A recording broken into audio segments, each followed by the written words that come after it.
Right. ఇక AP వ్యాప్తంగా గోదావరి జిల్లాలతో పాటు ఉమ్మడి విశాఖ జిల్లాలో ఆక్వా రైతులు కుదేలైపోతున్న పరిస్థితి నెలకొంది.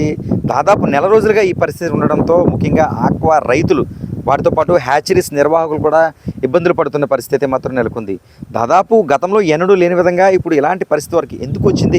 నిజానికి వారికి సంబంధించి ఇతర దేశాలకు తరలించే సమయంలో 3% అనేది ట్యాక్స్ అనేది ఉండేది. దాన్ని కట్టడమే కాస్త కష్టంగా ఉన్న పరిస్థితులు, మళ్ళీ మధ్య వ్యక్తులు, ఇలా రకరకాల ఇబ్బందులు ఉండేది. ఇప్పుడు ఒకసారిగా దాన్ని 27%, అంటే అమెరికా లాంటి ఇతర దేశాలకు తరలించాలంటే 27% ట్యాక్స్ చెల్లించాలి. అంటే ఇక్కడ వచ్చింది పెట్టుబడికి దానికి చూసుకుంటే నష్టాన్ని పడుతున్న పరిస్థితులు ఏర్పడుతున్నాయంటూ కూడా గోదావరి జిల్లాలకు కానీ ఉమ్మడి విశాఖ జిల్లాలకు సంబంధించిన ఈ ఆక్వా రైతులు కానీ హ్యాచరీస్ నిర్వాహకులు కానీ ప్రధానంగా ఈ రొయ్యి పిల్లలను ఉత్పత్తి ఇతర ప్రాంతాలకు తరలించే ప్రయత్నం అయితే మాత్రం దాదాపుగా ఇప్పుడే నెల రోజుల నుంచి కూడా నిలిపేసిన పరిస్థితి మాత్రం నెలకొంది.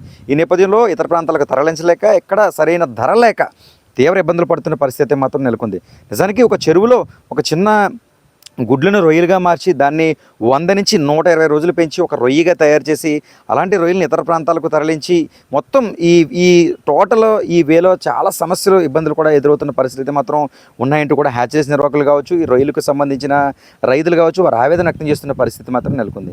ఇదే ఒక సమస్య అంటే మధ్యలో వైరస్ బారిన కూడా ఈ రొయ్యి పిల్లలు కానీ రొయ్యలకు సంబంధించిన ఉత్పత్తి కేంద్రాల్లో కానీ వైరస్ బారిన పడి అక్కడక్కడ ఇవి కూడా చనిపోతున్న పరిస్థితి నెలకొంది.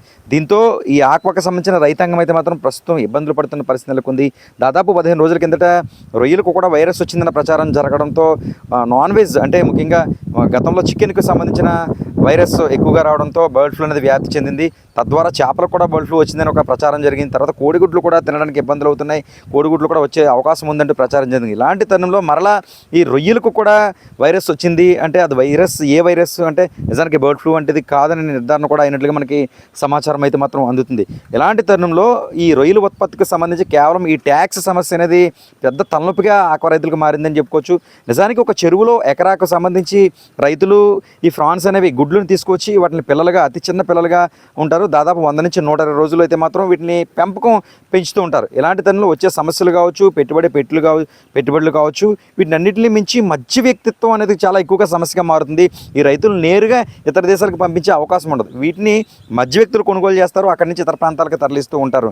నిజానికి ఎటువంటి పెట్టుబడి పెట్టకుండా మధ్య వ్యక్తుల సంపాదన కాస్త ఎక్కువ ఉంటుందంటూ కూడా ఎక్కువగా ఉమ్మడి విశాఖ జిల్లాలో, గోదావరి జిల్లాలో కూడా ప్రచారం జరుగుతుంటుంది. దాదాపు కాకినాడ జిల్లాకు సంబంధించి తొండంగి మండల వ్యాప్తంగా కావచ్చు, ఇటు పాయకరావుపేట, అనకాపల్లి జిల్లాకు సంబంధించి పెంటకోట కావచ్చు, రాజీపేట కావచ్చు, నక్కపల్లి కావచ్చు, ఇతర ప్రాంతాల్లో కూడా పెద్ద ఎత్తున ఈ హ్యాచరీస్ అనేది జరుపుతూ ఉంటారు. వాటిని ఒక చిన్నపిల్ల మాదిరిగా రొయ్యి పిల్లలను కూడా వాటిని పెంపకం కూడా అతి జాగ్రత్తగా పెంచుతూ ఉంటారు. ప్రస్తుత పరిస్థితుల్లో అయితే మాత్రం ఈ రొయ్యలకు సంబంధించి రొయ్యల నిర్వాహకులు, ప్రధానంగా హ్యాచరీస్ ఓనర్స్ కానీ హ్యాచరీస్ నిర్వాహకులు కానీ రైతులు ప్రధానంగా చెరువుల్లో ఎకరాలు పంచిన వారు కూడా ఇబ్బందులు పడుతున్న పరిస్థితి నెలకొంది.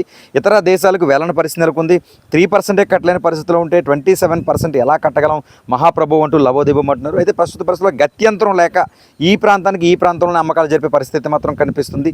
ఇదే కనుక కొనసాగితే ముందుకి రైతాంగం అంతా కూడా తీవ్ర సంక్షోభంలో, అంటే ఈ రొయ్యలకు సంబంధించిన రైతాంగం అంతా కూడా తీవ్ర సంక్షోభంలో పడే అవకాశం అయితే మాత్రం కనిపిస్తుంది. ప్రస్తుతం ఏపీ వ్యాప్తంగా, రాష్ట్ర వ్యాప్తంగా ఉన్న ఈ రొయ్యల ఉత్పత్తి ఇతర ప్రాంతాలకు తరలించే ప్రయత్నంలో ఇబ్బంది పరిస్థితి ఏర్పడుతుంది. ఎందుకంటే ట్యాక్స్ కట్టలేని పరిస్థితిలో ఇలాంటి పరిస్థితి అయితే మాత్రం ఏర్పడిన పరిస్థితి మాత్రం నెలకొంది. ప్రస్తుతం గోదావరి జిల్లాలోనే కాదు, ఉమ్మడి విశాఖ జిల్లాలో కూడా ఈ ఆక్వాకు సంబంధించిన రైతులు ఇబ్బందులు పడుతున్న పరిస్థితి మాత్రం నెలకొంది.